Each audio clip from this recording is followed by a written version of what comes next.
Hi friends, welcome to ಆಶಾ ಕನ್ನಡ ತಿಲಾಕ್ಸ್. ಯಾರೆಲ್ಲ ಹೊಸಬ್ರು ನೋಡ್ತಾ ಇದ್ದೀರಾ, ಪ್ಲೀಸ್ ಲೈಕ್ ಮಾಡಿ, ಶೇರ್ ಮಾಡಿ, ಕಮೆಂಟ್ ಮಾಡಿ, ಹಾಗೆ ಸಬ್ಸ್ಕ್ರೈಬ್ ಆಗೋದು ಮರಿಬೇಡಿ. ಇವತ್ತು ಒಂದು ಸ್ಪೆಷಲ್ ನಾಟಿ ಸ್ಟೈಲಲ್ಲಿ ಬಿರಿಯಾನಿ ಮಾಡೋಣ ಅಂತ. ಅದು ಕೋಳಿ ಬಂದು ಮೂಳೆ ಕೋಳಿ ತೊಗೊಂಡಿದ್ದೀನಿ. ಇವತ್ತು ಗಟ್ಟಿ ಕೋಳಿ ಅಂತಾರಲ್ಲ, ಅದನ್ನು ತೊಗೊಂಡಿದ್ದೀನಿ ಗೈಸ್. ಈಗ ಅದನ್ನು ನೀಟಾಗಿ ತೊಳೆದು ವಾಶ್ ಮಾಡಿ ಇಟ್ಕೊಳ್ಳೋಣ. ಆದಷ್ಟು ಫಾರ್ಮ್ಗಳಲ್ಲಿ ಅಂದರೆ ಕ್ಲೀನ್ ಮಾಡೋ ಶಾಪ್ಗಳಲ್ಲೆಲ್ಲ ಸ್ವಲ್ಪ ಚೆನ್ನಾಗಿ ತೊಳೆದಿರಲ್ಲ. ಆದಷ್ಟು ಒಂದು 3-4 ಸಲ ನೀಟಾಗಿ ತೊಳ್ಕೊಳ್ಳಿ. ಚಿಕನ್ ಎಷ್ಟು ತೊಳಿತೀವಿ ಅಂದರೆ ಗಲೀಜು ವೇಸ್ಟು ಬ್ಲಡ್ಡೆಲ್ಲ ನೀಟಾಗಿ ಹೋದರೆ ಯಾವುದೇ ಒಂದು ಐಟಮ್ ಆದರೂ ಚೆನ್ನಾಗಿರುತ್ತೆ. ಓಕೆ ಗೈಸ್, ಈಗ ಮಸಾಲೆ ನೋಡೋಣ ಬನ್ನಿ. ನನ್ನ ಹತ್ರ ಶುಂಠಿ ಬೆಳ್ಳುಳ್ಳಿ ಪೇಸ್ಟ್ ಇತ್ತು, ಸೊ ಅದಕ್ಕೆ ಸ್ವಲ್ಪ ಬೆಳ್ಳುಳ್ಳಿ ತುಂಬ ಕಡಿಮೆ, ಅಂದರೆ ಸ್ವಲ್ಪ ಕಡಿಮೆ ಇತ್ತು ಅನ್ನೋದಕ್ಕೋಸ್ಕರ ಇನ್ನೂ ಸ್ವಲ್ಪ ಬೆಳ್ಳುಳ್ಳಿನ ಎತ್ಕೊಂಡಿದ್ದೀನಿ ಗೈಸ್. ಈಗ ಒಂದು ಜಾರ್ಗೆ ನಾನು ಸ್ವಲ್ಪ ಪೇಸ್ಟ್ ಹಾಕ್ಕೊತಾ ಇದ್ದೀನಿ. ಪೇಸ್ಟ್ ಹಾಕ್ಕೊಂಡು ಅದಕ್ಕೆ ಇನ್ನೂ ಸ್ವಲ್ಪ ಬೆಳ್ಳುಳ್ಳಿನ ಹಾಕ್ಕೊಂಡು ಪೇಸ್ಟ್ ಮಾಡ್ಕೊತೀನಿ. ನನಗೆ ಸ್ವಲ್ಪ ಈ ನಾನ್ ವೆಜ್ ಅಂತ ಬಂದರೆ, ಬಿರಿಯಾನಿ ಅಂತ ಬಂದರೆ ಬೆಳ್ಳುಳ್ಳಿ ಜಾಸ್ತಿ ಇರಬೇಕು, ಸೊ ಅದಕ್ಕೋಸ್ಕರ. ಹಾಗೆ ನಾನು ಬಿರಿಯಾನಿಗೆ ಸಪ್ರೇಟಾಗಿ ಎತ್ತಿಟ್ಕೊತಿದ್ದೀನಿ. ಈ ಮೂಳೆ ಕೋಳಿಲಿ ಸಾಂಬಾರು ಮತ್ತು ಬಿರಿಯಾನಿ ಎರಡೂ ಮಾಡಬೇಕು, ಸೊ ಅದಕ್ಕೆ ನಾನು ಹಾಗೆ ಇದನ್ನು ಕೋಳಿನ ವಿಷಲ್ ಹಾಕ್ಸ್ಕೋಬೇಕು, ಒಂದು 4-5 ವಿಷಲ್ಲು, ಯಾಕೆಂದರೆ ಗಟ್ಟಿ ಇರುತ್ತೆ, ಡೈರೆಕ್ಟ್ ಹಾಗೆ ಮಾಡೋಕ್ಕಾಗಲ್ಲ. ಈಗ ಸ್ವಲ್ಪ ಪೇಸ್ಟ್ನ ಒಂದು ಬೌಲಿಗೆ ಹಾಕೊಂಡಿದ್ದೀನಿ, ಸ್ವಲ್ಪ ಪೇಸ್ಟು ಆ ಜಾರಲ್ಲೇ ಉಳ್ಕೊಂಡಿದ್ದೆ. ಅದಕ್ಕೆ 2-3 ಈರುಳ್ಳಿ ಮೀಡಿಯಮ್ ಸೈಜು, ಮತ್ತು ಹಾಗೆ ಸ್ವಲ್ಪ ಪುದೀನ, ಸ್ವಲ್ಪ ಕೊತ್ತಂಬರಿ ಹಾಕ್ಕೊಂಡು ಗ್ರೈಂಡ್ ಪೇಸ್ಟ್ ಮಾಡ್ಕೊಳ್ಳಿ. ಯಾಕಂದರೆ ವಿಷಲ್ ಹಾಕಿಸ್ಕೊಳ್ಳಿಲ್ಲ ಅಂದರೆ ಡೈರೆಕ್ಟು ಬಿರಿಯಾನಿ ಮಾಡೋಕ್ಕೋದ್ರೆ ಆಗಲ್ಲ, ಯಾಕಂದರೆ ಗಟ್ಟಿ ಕೋಳಿ. ಸೊ ಒಂದು 4-5 ವಿಷಲ್ ಹಾಕಿಸ್ಕೊಳ್ಳಬೇಕು.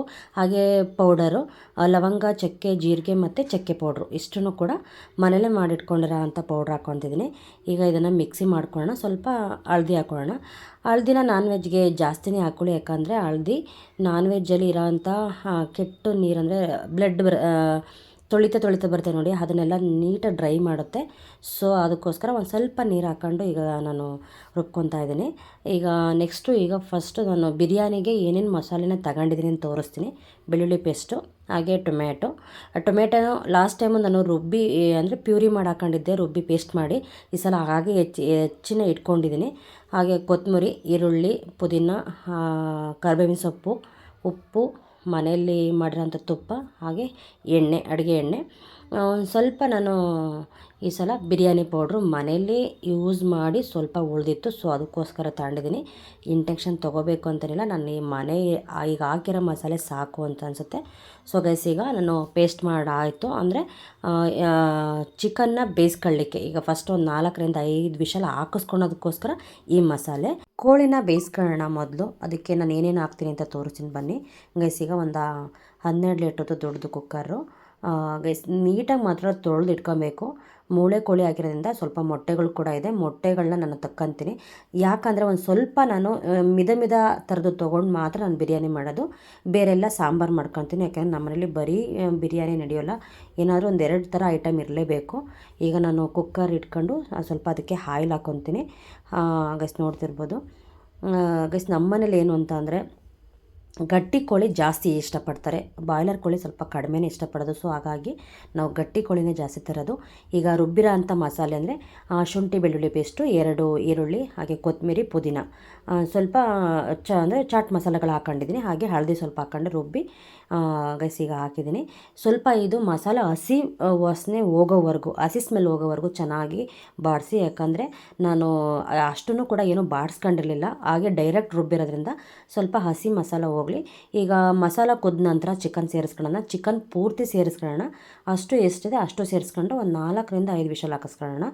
ಈಗ ಚಿಕನ್ ಹಾಕಿ ಸಾಲ್ಟ್ ಆದಷ್ಟು ಇವಾಗಲೇ ಸೇರಿಸ್ಕೊಳ್ಳಿ, ಯಾಕಂದರೆ ಚೆನ್ನಾಗಿ ಚಿಕನ್ಗೆಲ್ಲ ಇವಾಗಲೇ ಅದು ಸಾಲ್ಟ್ ಹತ್ಕೊಳೋದಂದರೆ ಹಿಡಿಯೋದು ಉಪ್ಪೆಲ್ಲ. ಸೊ ಹಾಗಾಗಿ ನಾನು ಸಾಲ್ಟನ್ನ ಜಾಸ್ತಿ ಇವಾಗಲೇ ನೋಡಿ ಹಾಕೊಂಬಿಡ್ತೀನಿ. ಸ್ವಲ್ಪ ಬೇಕು ಅಂದರೆ ಮಾತ್ರ ನಾನು ಲಾಸ್ಟಿಗೆ ಹಾಕ್ಕೊಳೋದು. ಸೊ ಗೈಸ್, ಈಗ ವಿಷಲ್ನ ಹಾಕಬೇಡಿ, ಒಂದು 5 ಮಿನಿಟ್ಸು ಹಾಗೆ ಮುಚ್ಚಳ ಮಾತ್ರ ಮೇಲ್ಗಡೆ ಹಾಗೆ ಇಟ್ಬಿಟ್ಟು ಒಂದು 5 ಮಿನಿಟ್ಸು ಚೆನ್ನಾಗಿ ಉಪ್ಪು ಖಾರ ಕುದಿಲಿ, ಅಂದರೆ ಈರುಳ್ಳಿ ಮಸಾಲೆಯಲ್ಲಿ ಚಿಕನ್ ಕುದಿಲಿ. ಆದಷ್ಟು ಸ್ವಲ್ಪ ಗಟ್ಟಿ ಆದಮೇಲೆ ಎಕ್ಸ್ಟ್ರಾ ನೀರೇನಾದರೂ ಬೇಕು ಅಂದರೆ ಸೇರಿಸ್ಕೊಂಡು ಲಿಡ್ನ ಕ್ಲೋಸ್ ಮಾಡ್ಕೋಬೋದು ಗೈಸ್. ನೋಡ್ತಿರ್ಬೋದು ಈಗ ಸುಮಾರು ಒಂದು 5 or 10 ಮಿನಿಟ್ಸ್ ನಾನು ಚೆನ್ನಾಗಿ ಚಿಕನ್ನ ಕುದಿಸ್ಕೊಂಡಿದ್ದೀನಿ, ಅದು ಕೂಡ ಚೆನ್ನಾಗಿ ಕುದ್ದಿದೆ. ಇವಾಗ ಅದೇ ಜಾರ್ಗೆ ಸ್ವಲ್ಪ ನೀರು ಸೇರಿಸ್ಕೊಂಡು ಅದಕ್ಕೆ ನೀರು ಹಾಕಿ ಈಗ ಎಲ್ಲ ಪೂರ್ತಿ ಮಿಕ್ಸ್ ಮಾಡಿ ಇವಾಗ ಸ್ವಲ್ಪ ಬೇಕು ಅಂದರೆ ಸಾಲ್ಟು ಅಂದರೆ ಹಾಕಿರ್ತೀವಿ, ಸಾಲ್ಟ್ ಬೇಕಂದರೆ ಹಾಕ್ಕೋಬೋದು, ಇಲ್ಲಾಂದರೆ ಇಲ್ಲ, ಬಟ್ ಲಾಸ್ಟಿಗೆ ಬೇಕಾದರೂ ಹಾಕ್ಕೋಬೋದು. ಇವಾಗ ಗೈಸ್ ಈಗ ಲಿಡ್ನ ಕ್ಲೋಸ್ ಮಾಡೋಣ. ಒಂದು 4-5 ವಿಷಲಂತೂ ಬೇಕೇ ಬೇಕು, ಏಕೆಂದರೆ ಗಟ್ಟಿ ಕೋಳಿ ಆಗಿರೋದ್ರಿಂದ. ಸೊ ಈಗ ಆದಷ್ಟು ಕುಕ್ಕರಲ್ಲೇ ಬೇಯಿಸ್ಕೊಬೇಕು. ಗೈಸ್ ಈಗ ವಿಷಲ್ ಕೂಡ ಆಗಿದೆ, ಚಿಕನ್ ಕೂಡ ನೀಟಾಗಿ ಬೆಂದಿದೆ ಅಂದ್ಕೊತೀನಿ. ನಾನು 4-5 ವಿಷಲ್ ಹಾಕಿಸ್ಕೊಂಡಿದ್ದೀನಿ ನಾನು ಕೂಡ. ಗೈಸ್ ಸೀರಿಯಸ್ಲಿ ಸಕ್ಕತ್ತಾಗಿ ಬೆಂದಿದೆ. ಗೈಸ್ ಇನ್ನೊಂದು ಹೆಂಗೆ ಗೊತ್ತಾ, ಈ ಖಾರದಲ್ಲಿ ಬೇಯಿಸಿರೋಂಥ ಚಿಕನ್ ತಿನ್ನೋಕ್ಕೂ ತುಂಬ ಟೇಸ್ಟಾಗಿರುತ್ತೆ. ಬೇಕಾದ್ರೆ ಒಮ್ಮೆ ಟೇಸ್ಟ್ ಮಾಡಿ ನೋಡಿ, ಸೂಪರಾಗಿರುತ್ತೆ. ಈರುಳ್ಳಿ ಮಸಾಲೆಯಲ್ಲಿ ಬೆಂದಿರೋ ಚಿಕನ್ನು ನಂಗೆ ತುಂಬ ಇಷ್ಟ. ಹಾಗೆ ನೆಕ್ಸ್ಟ್ ಬಂದು ಒಂದು ಪಾತ್ರೆಗೆ ನಾನು ಹಾಕ್ಕೊಳ್ತೀನಿ ಎಲ್ಲದನ್ನು, ಏಕೆಂದರೆ ಅದೇ ಕುಕ್ಕರ್ಗೆ ನಾನು ಮತ್ತೆ ಹೇಗೇನು ಬಿರಿಯಾನಿಗೆ ಇಟ್ಕೊಬೇಕು. ಸೊ ನಾನು ಏನು ಬೇಯಿಸಿದ್ದೆ ಚಿಕನ್ನ ಅಷ್ಟನ್ನು ಕೂಡ ಒಂದು ಪಾತ್ರೆಗೆ ಟ್ರಾನ್ಸ್ಫರ್ ಮಾಡ್ಕೊಳ್ತಾ ಇದ್ದೀನಿ. ಅಷ್ಟು ಕೂಡ ಬೇಯಿಸ್ಕೊಂಡು ನನಗೆ ಬೇಕಾಗಿರೋ ಪೀಸಸ್ಗಳು ಅಂದರೆ ಮಿದ ಐಟಮು ಇಷ್ಟನ್ನು ಕೂಡ ನಾನು ಬಿರಿಯಾನಿಗೆ ತೆಕ್ಕೊಂಡಿರೋದಿದು. ಅಂದರೆ ಸ್ವಲ್ಪ ಸಾಫ್ಟಾಗಿದ್ರೇ ಬಿರಿಯಾನಿ ಚೆನ್ನಾಗಿರುತ್ತಲ್ಲ ಪೀಸಸ್ಸು. ಸೊ ಹಾಗಾಗಿ ಈ ಮಿಕ್ಕಿರೋದನ್ನೆಲ್ಲ ನಾನು ಸಾಂಬಾರು ಮಾಡ್ತೀನಿ. ಇದು ಸಾಂಬಾರಿಗೆ ಗಟ್ಟಿದು ಅಂದರೆ ಕೆಲವೊಂದು ಕಾಳುಗಳು, ಕತ್ತು ಆ ಥರದ್ದೆಲ್ಲ ಏನೇನು ಪೀಸಸ್ ಉಳಿದಿದೆ ಅಷ್ಟನ್ನೆಲ್ಲ ಅದಕ್ಕೆ ಸಾಂಬಾರಿಗೆ ಅಂತ ಇದು ಖಾರ ರೆಡಿ ಮಾಡ್ಕೊಂಡಿದ್ದೀನಿ. ನಾನು ಸಾಂಬಾರು ಮಾಡ್ತಿರೋದು ಅಂದರೆ ಏನೇನು ಹಾಕಿದ್ದೀನಿ ಅಂತ ತೋರಿಸ್ತಿಲ್ಲ, ಜಸ್ಟ್ ಬಿರಿಯಾನಿದು ಮಾತ್ರ ತೋರಿಸ್ತಾ ಇರೋದು. ಗೈಸ್ ಈಗ ಬಿರಿಯಾನಿ ಮಾಡೋದಕ್ಕೆ ಕುಕ್ಕರ್ ಕೂಡ ರೆಡಿಯಾಗಿದೆ. ಈಗ ನಾನು ಏನೇನು ಹಾಕ್ತೀನಿ ಬಿರಿಯಾನಿಗೆ ಮಸಾಲ ಅಂತ ತೋರಿಸ್ತೀನಿ. ಗೈಸ್ ಈಗ ಮನೇಲಿ ಮಾಡ್ಕೊಂಡಿರೋ ತುಪ್ಪ, ಆಯಿಲು ಮತ್ತು ತುಪ್ಪ ಎರಡೂ ಹಾಕಬೇಕು. ಆಯಿಲ್ ಒಂದು 4-5 ಟೇಬಲ್ ಸ್ಪೂನು, ಅಂದರೆ ಸ್ವಲ್ಪ ಜಾಸ್ತಿನೇ ಹಾಕ್ಕೊಳ್ಳಿ, ಯಾಕಂದರೆ ನಾವು ಸ್ಪೂನ್ಗಳು ಚಿಕ್ಕದಿರುತ್ತೆ, ಬಟ್ ಬಿರಿಯಾನಿಗೆ ಜಾಸ್ತಿ ಆಯಿಲು ಮತ್ತು ತುಪ್ಪ ಬೇಕು. ನಾನು 4-5 ಸ್ಪೂನ್ ತುಪ್ಪನೂ ಕೂಡ ಹಾಕಿದ್ದೀನಿ. ಇವಾಗ ಸ್ವಲ್ಪ ಕರಿಬೇವಿನ ಸೊಪ್ಪು ಹಾಕ್ತಾಯಿದ್ದೀನಿ ಗೈಸ್, ನೋಡ್ತಿರ್ಬೋದು. ಹಾಗೆ ಹಸಿರು ಮೆಣಸಿನ್ಕಾಯಿ ಗ್ರೀನ್ ಚಿಲ್ಲಿ ಹಾಕ್ತಿದ್ದೀನಿ. ಗ್ರೀನ್ ಚಿಲ್ಲಿ ಆಪ್ಷನಲ್ಲು, ಯಾಕಂದರೆ ಬೇಕು ಅಂದ್ರೆ ಹಾಕೋಬೋದು. ನಾನು ಖಾರದ ಪುಡಿನೂ ಹಾಕ್ತೀನಿ, ಬಟ್ ಟೇಸ್ಟಿಗೆ ತುಂಬ ಚೆನ್ನಾಗಿರುತ್ತೆ ಗ್ರೀನ್ ಚಿಲ್ಲಿ ಹಾಕಿ. ಒಂದು 4-5 ಹಾಗೆ ಚಕ್ಕೆ ಮಸಾಲೆಗಳು, ಚಕ್ಕೆ, ಕಾಳುಮೆಣಸು, ಲವಂಗ, ಹಾಗೆ ಏಲಕ್ಕಿ, ಜಾಯ್ಕಾಯಿ ಇದ್ದರೆ ಜಾಯ್ಪತ್ರೆ ಅಂತ ಬರುತ್ತಲ್ಲ ಅದಿದ್ರೂ ಹಾಕಿ ತುಂಬ ಟೇಸ್ಟ್ ಕೊಡುತ್ತೆ. ಹಾಗೆ ಆನಿಯನ್ನು ಸ್ವಲ್ಪ ಸ್ಲೈಸ್ದಾಗಿ ಕಟ್ ಮಾಡಬೇಕು ಇದು ಬಿರಿಯಾನಿಗೆಲ್ಲ. ಸೊ ಹಾಗೆ ನಾನು ಕಟ್ ಮಾಡ್ಕೊಂಡಿದ್ದೀನಿ. ಇದು ಚೆನ್ನಾಗಿ ಬಾಡಿಸ್ಕೊಳ್ಳೋಣ. ಹಾಗೆ ಪುದೀನ ಎಲ್ಲ ಒಳ್ಳೆ ಟೇಸ್ಟ್ ಕೊಡುತ್ತೆ ಬಿರಿಯಾನಿಗೆ. ನಾನು ಸ್ವಲ್ಪ ಹಾಕಿ ಸ್ವಲ್ಪ ಲಾಸ್ಟಿಗೆ ಸ್ವಲ್ಪ ಗಾರ್ಲಿಷ್ಗೆ ಅಂತ ಇಟ್ಕೊಂಡಿದ್ದೀನಿ ಕೊತ್ತಂಬರಿನ. ಹಾಗೆ ನಾನು ರುಬ್ಬಿರೋ ಅಂಥ ಶುಂಠಿ ಬೆಳ್ಳುಳ್ಳಿ ಪೇಸ್ಟು ನಾವು ಎಷ್ಟು ಹಾಕ್ತೀವೋ ಅಷ್ಟು ಕೂಡ ಬಿರಿಯಾನಿ ಚೆನ್ನಾಗಿರುತ್ತೆ. ಬಟ್ ಬಿರಿಯಾನಿಗೆ ಫಸ್ಟು ಮೇಯ್ನಾಗಿ ಬೇಕಾಗಿರೋ ಅಂಥದ್ದು ತುಪ್ಪ, ಹಾಗೆ ಶುಂಠಿ ಬೆಳ್ಳುಳ್ಳಿ ಪೇಸ್ಟು ತುಂಬಾ ಟೇಸ್ಟ್ ಕೊಡುತ್ತೆ. ಸೊ ಗೈಸ್ ಈಗ ನೋಡ್ತಿರ್ಬೋದು, ನಾನು ಅದನ್ನು ಚೆನ್ನಾಗಿ ಬಾಡಿಸ್ಕೊಬೇಕು. ಏಕೆಂದರೆ ಹಸಿ ಸ್ಮೆಲ್ಲು ಯಾವುದು ಇರುತ್ತೆ ಅಷ್ಟು ಫುಡ್ಡು ಚೆನ್ನಾಗಾಗಲ್ಲ. ಬಟ್ ಆದಷ್ಟು ಹಸಿ ಸ್ಮೆಲ್ ಹೋಗೋವರೆಗೂ ಚೆನ್ನಾಗಿ ಬಾಡಿಸ್ಕೊಳ್ಳಿ. ಈಗ ಸ್ವಲ್ಪ ಅರಿಶಿನ ಪುಡಿ ಹಾಕಿದ್ದೀನಿ. ನಾನು ಟೊಮೆಟೊ ತಗೊಂಡಿದ್ದೀನಿ. ಟೊಮೆಟೊ 4-5. ಆ್ಯಕ್ಚುಲಿ ಲಾಸ್ಟ್ ಟೈಮ್ ನಾನು ರುಬ್ಬಿ ಹಾಕಿದ್ದೆ, ಈ ಸಲ ಚೇಂಜಸ್ ಮಾಡಿ ಹಾಕೋಣ ಅಂತ ಹಾಗೆ ಹೆಚ್ಚಿ ಹಾಕ್ತಾಯಿದ್ದೀನಿ. ನೋಡೋಣ ಈ ಸಲ ಯಾವ ಥರ ಆಗುತ್ತೆ ಅಂತ. ಹಾಗೆ ಒಂದು ಸ್ವಲ್ಪ ಒಂದು ಚಮಚ ಖಾರದ ಪುಡಿ, 1-1.25 ಚಮಚ ಧನಿಯಾ ಪುಡಿ. ಆ ಕ್ವಾಂಟಿಟಿನ ನೋಡಿ ನೀವು ಮಸಾಲ ರೈಸ್ ಮಾಡ್ಕೊಳ್ಳಿ, ಯಾಕಂದರೆ ನಾನು ಸ್ವಲ್ಪ ಮಾಡೋದ್ರಿಂದ ಕ್ವಾಂಟಿಟಿನ ನನ್ನ ಅಳತೆಗೆ ತಕ್ಕಂತೆ ನಾನು ಹಾಕ್ಕೊತಾ ಇದ್ದೀನಿ. ಈಗ ಬೇಯಿಸಿ ಇಟ್ಕೊಂಡಿರೋ ಅಂಥ ಚಿಕನ್ನ ನೀಟಾಗಿ ನಾನು 4-5 ವಿಷಲ್ಲು ಬೇಯಿಸಿಟ್ಕೊಂಡಿದ್ದೀನಿ. ಆ ಚಿಕನ್ನ ನಾನು ಏನು ಮಸಾಲೆ ಎಲ್ಲ ಸೇರಿಸ್ಕೊಂಡಿದ್ದೆ, ಬಾಡಿಸ್ಕೊಂಡಿದ್ದೆ ಅದರೊಳಗಡೆ ಸೇರಿಸ್ಕೊಂಡಿದ್ದೀನಿ. ಚೆನ್ನಾಗಿ ಒಂದು 5 ಮಿನಿಟ್ಸು ಮಸಾಲೆಯಲ್ಲಿ ಚಿಕನ್ನು ಬಾಡಿಲಿ, ಯಾಕಂದರೆ ಅದಕ್ಕೂ ಕೂಡ ಖಾರ ಎಲ್ಲ ಹತ್ತಿರುತ್ತೆ. ಬಟ್ ಈ ಮಸಾಲೆ ಅದಕ್ಕೆ ಹತ್ಕೊಬೇಕು. ನಾನು ಏನು ಬಿರಿಯಾನಿಗೆ ಅಂತ ಹಾಕಿದ್ದೆ ಆ ಮಸಾಲೆ ಅದಕ್ಕೆ ಹತ್ಕೊಬೇಕು. ಹಾಗೆ ಒಂದು ಸ್ವಲ್ಪ ನೀರು ಹಾಕಿ ಇದನ್ನು ಕೂಡ ಒಂದು 5 ಮಿನಿಟ್ಸ್ ಚೆನ್ನಾಗಿ ಬೇಯಿಸ್ಕೊಳ್ಳಿ. ನೋಡಿ ಗೈಸ್ ಯಾವ ಥರ ಬೇಯ್ದಿದೆ. ಚೆನ್ನಾಗಿ ಎಷ್ಟು ಚೆನ್ನಾಗಿ ಮಸಾಲೆ ಬೇಯುತ್ತೋ ಅಷ್ಟು ಚೆನ್ನಾಗಿ ಬಿರಿಯಾನಿಗೆ ಎಲ್ಲ ಹದವಾಗಿ ಉಪ್ಪು, ಹುಳಿ, ಖಾರ ಎಲ್ಲ ಹದವಾಗಿ ಹತ್ಕೊಳುತ್ತೆ. ಈಗ ಅಂದಾಜು ನೋಡಿ ನೀರು ಹಾಕ್ಕೊಳ್ಳಿ. ನಿಮ್ಮ ಅಕ್ಕಿ ಅಂದರೆ ರೈಸ್ ಎಷ್ಟು ತೊಗೊತೀರ ಅದ್ರ ಕ್ವಾಂಟಿಟಿನ ನೋಡಿ ನೀವು ನೀರನ್ನ ಹಾಕ್ಕೊಬೋದು. ನಾನು ಆ ಬೌಲಲ್ಲಿ ಒಂದು 2-2.5 ಅಷ್ಟಿದೆ, ಅಷ್ಟನ್ನು ನಾನು ತೊಗೊಂಡಿದ್ದೀನಿ ರೈಸು. ಸೊ ಅದಕ್ಕಾಗಿ ನಾನು ಅಳತೆ ನೋಡಿ ನೀರು ಹಾಕ್ಕೊತಿದ್ದೀನಿ. ಗೈಸ್ ಇವಾಗ ಉಪ್ಪು ಎಲ್ಲರೂ ಬೇಕು ಅಂದರೆ ನೀವು ಆ್ಯಡ್ ಮಾಡ್ಕೊಬೋದು, ಯಾಕೆಂದರೆ ನಾವು ಆವಾಗ ಚಿಕನ್ ಬೇಯಲಿಕ್ಕೆ ಹಾಕ್ಕೊಂಡಿದ್ದು. ಬಟ್ ಇವಾಗ ನೀರೆಲ್ಲ ಹಾಕಿರೋದ್ರಿಂದ ನಾನು ನೋಡಿ ಹಾಕ್ಕೊತೀನಿ. ಹಾಗೆ ನಾನು ರೈಸ್ನ ತೊಳೆದು ಇಟ್ಕೊಂಡಿದ್ದೆ. ಅಂದರೆ ಒಂದು ನೆನೆ ಹಾಕಿರಲಿಲ್ಲ, ಜಸ್ಟ್ ಇವಾಗ ತೊಳೆದೇ ತೊಗೊಂಡು ಬಂದಿರೋದು. ಅದನ್ನು ಅಕ್ಕಿನ ಸೇರಿಸ್ಕೊತಾ ಇದ್ದೀನಿ. ಗೈಸ್ ತುಂಬ ಚೆನ್ನಾಗಿರುತ್ತೆ. ನಾನು ಸಾಮಾನ್ಯವಾಗಿ ನಮ್ಮಮ್ಮ ಜಾಸ್ತಿ ಇದೇ ಥರದ್ದು ಮಾಡೋದು, ಯಾಕೆಂದರೆ ಬಾಯ್ಲರ್ ಕೋಳಿ ಅವ್ರು ತಿನ್ನೋಕ್ಕೆ ಇಷ್ಟಪಡಲ್ಲ, ಯಾಕೆ ಅಂತ ಗೊತ್ತಿಲ್ಲ. ಬಟ್ ಇದೇ ಕೋಳಿಲಿ ಚೆನ್ನಾಗಿ ಒಂದು 3-4 ವಿಷಲ್ ಹಾಕಿಸ್ಕೊಂಡು ಮಾಡ್ತಾರೆ.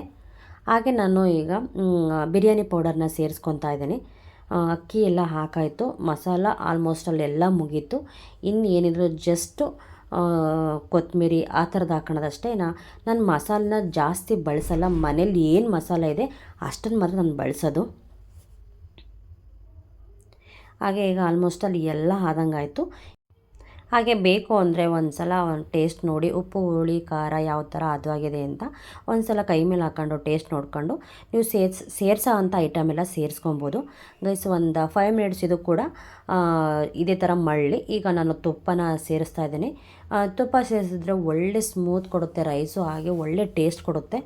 ಹಾಗೆ ನಿಮಗೆ ಬೇಕು ಅಂದರೆ ಲೆಮನ್ನ ಇಂಟ್ಕೊಳ್ಳಿ, ಅಂದರೆ ನಿಂಬೆಹಣ್ಣನ್ನು ಒಂದು ಅರ್ಧ ಹೋಳು ಎಂಟ್ಕೊಳ್ಳಿ, ತುಂಬಾ ಚೆನ್ನಾಗಿರುತ್ತೆ. ನಿಂಬೆಹಣ್ಣಿಲ್ಲ ಅನ್ನೋರು ಮೊಸರು ಕೂಡ ಆ್ಯಡ್ ಮಾಡ್ಕೊಬೋದು. ಮೊಸರು ಕೂಡ ಒಳ್ಳೆ ರೈಸ್ನ ಸ್ಮೂತ್ ಮಾಡುತ್ತೆ, ತುಂಬ ಚೆನ್ನಾಗೂ ಕೂಡ ಆಗುತ್ತೆ.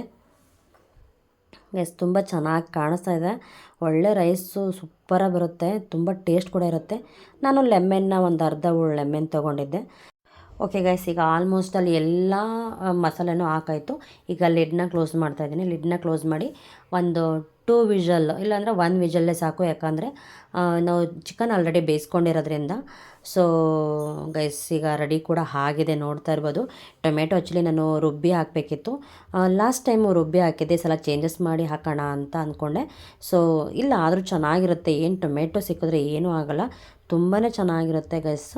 ಈಗ ನೋಡಿ ಯಾವ ಥರ ಬಂದಿದೆ ಪೀಸು ಎಲ್ಲ, ರೈಸ್ ಎಲ್ಲ ಒಂದು ಮೀಡಿಯಮ್ ಲೆವೆಲಲ್ಲಿ ಬೆಂದಿದೆ ಗೈಸ್. ಟೇಸ್ಟು ತುಂಬ ಚೆನ್ನಾಗಿರುತ್ತೆ, ಒಮ್ಮೆ ಟ್ರೈ ಮಾಡಿ ನೋಡಿ ಗೈಸ್. ಅಂದರೆ ಒಂಥರ ಡಿಫ್ರೆಂಟಾಗಿರುತ್ತೆ. ನಾಟಿ ಕೋಳಿ ಬಿರಿಯಾನಿ ಎಲ್ಲ ಯಾವ ಥರ ಇರುತ್ತೆ ಅದೇ ಥರ ಇರುತ್ತೆ ಟೇಸ್ಟು.